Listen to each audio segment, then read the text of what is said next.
Well, just 6 inches of water can stall your car and cause you to lose control.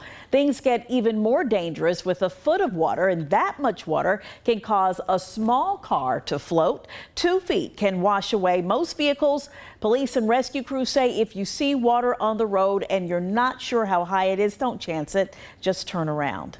And if you do drive through high water, keep this in mind. It can cause mechanical and electrical problems by corroding metal, affecting your engine and short-circuiting wires. It can also cause safety problems by damaging your brakes and airbag system. Not to mention it creates a breeding ground for mold. If you live somewhere that floods, move your car to higher ground. Let's stay on this topic now. When you expect heavy rain and strong winds, that usually means problems for drivers, but easy first option if you don't have to drive during the storm, don't.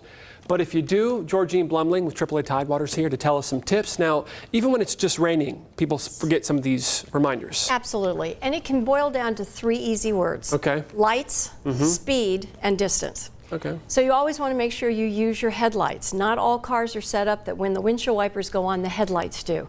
That does 2 things. It lets you see better in the rain. It also lets other people see you, which is even more important. Okay. Okay, so next is speed. You need to slow down. You need about 5 to 7 seconds behind any other vehicle, because if you hit water, the potential is there to slip. If something happens ahead of you, it gives you more time to get out of the way and not hit that car. And the other thing is that distance. You want to make sure you leave a bigger margin of safety between you and the other vehicles on the road. The one in front of you, obviously, but also the ones on either side of you. So in case you have to make an emergency move, you've got space to do it.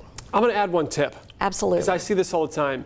Don't get frustrated with drivers who are following these tips. That's right. You see people rushing you through the afternoon commute when they're just trying to be safe, right? And the idea too is that because you have a bigger vehicle doesn't necessarily mean you're not going to hydroplane or you're not going to have these problems. 4-wheel drive does not necessarily solve all your problems on the road. And there's one more quick tip. Okay. If when you get ready to get home on Thursday, back into your driveway. That way, when you leave that location on Friday morning when the weather may be bad, you'll be able to drive out easily and be able to see around you instead of trying to back out potentially into traffic. That's a good one. I've never done that one. All right, Georgine, thank you so much. Really appreciate you being here. Absolutely.